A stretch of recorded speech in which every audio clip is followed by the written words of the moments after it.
వీడియోలో కనిపిస్తున్న ఈ ప్రాంతం లాల్ చౌక్. ఇక్కడ నిత్యం భారత సైన్యంపై రాళ్లు రువ్వేవారు. నిత్యం ఆందోళనతో దశాబ్దాలుగా ఈ ప్లేస్ రావణ కాష్టంలా కొనసాగింది.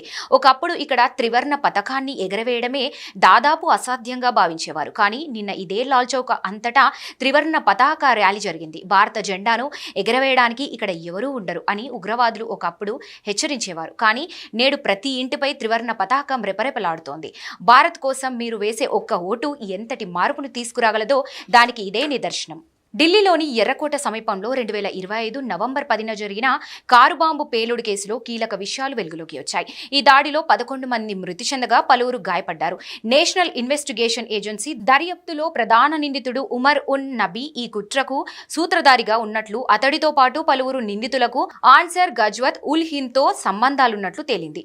ఈ సంస్థను all Qaeda Indian sub continent కు అనుబంధంగా ఎన్ఐఏ తెలిపింది. 2026 మేలో ఎన్ఐఏ దాఖలు చేసిన ఛార్జ్షీట్లో 10 మంది నిందితుల పేర్లు చేర్చగా అనంతరం మరికొందరిపై కూడా ఛార్జ్షీట్ దాఖలయ్యాయి. ప్రకాష్ రాజ్ ఓటు తొలగింపు వివాదంపై ఎన్నికల అధికారులు క్లారిటీ ఇచ్చారు.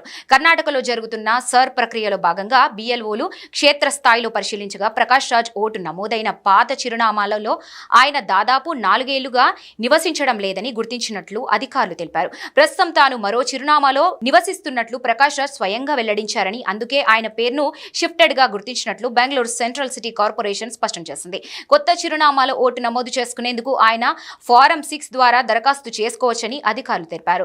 దీంతో ఎలాంటి కారణం లేకుండా తన ఓటును తొలగించారన్న ఆరోపణలు అధికారులు ఖండిస్తూ ఇది సర్లో చిరునామా మార్పు ఆధారంగా జరిగిన ప్రక్రియ మాత్రమేనని స్పష్టం చేశారు. బంగ్లాదేశ్ కు చెందిన ఇస్లామిక్ ప్రసంగకర్త ఎనాయతుల్లా అబ్బాసీ భారత్ హిందువులను లక్ష్యంగా చేసుకుని తీవ్ర వ్యాఖ్యలు చేశారు. ఆయన గతంలో కూడా భారత్ పై వివాదాస్పద వ్యాఖ్యలు చేసినట్లు రిపోర్టులున్నాయి. భారత్ లోకి ప్రవేశించి హిందుత్వవాదులపై దాడి చేస్తామంటూ ప్రధాని మోదీపై అనుమానకర వ్యాఖ్యలు చేయడంతో పాటు బంగ్లాదేశ్ లో ఒక హిందూ విగ్రహం కూడా మిగలనివ్వబోమంటూ తీవ్రంగా మాట్లాడిన ఈ వీడియో వైరల్ గా మారింది. టీఎంసీ మాజీ ఎమ్మెల్యే, పశ్చిమ బెంగాల్ అసెంబ్లీ మాజీ చీఫ్ విప్ నిర్మల్ ఘోష్ ను ఒడిశాలో పోలీసులు అరెస్ట్ చేశారు. 2024లో కోల్కతా ఆర్టికల్ మెడికల్ కాలేజ్ లో అత్యాచారం, హత్యకు గురైన జూనియర్ డాక్టర్ మృతదేహాన్ని హడావిడిగా దహనం చేయడంలో ఆయన పాత్ర ఉందన్న ఆరోపణలపై ఈ అరెస్టు జరిగింది. మృతురాలి తండ్రి ఇచ్చిన తాజా ఫిర్యాదు ఆధారంగా కర్గా పోలీసులు కేసు నమోదు చేశారు. ఆధారాల ధ్వంసం, నేరపూరిత కుట్రతో పాటు బలవంతంగా చర్యకు పాల్పడేలా చేశారన్న ఆరోపణలు నిర్మల్ ఘోష్ పై ఉన్నట్లు పోలీసులు వెల్లడించారు.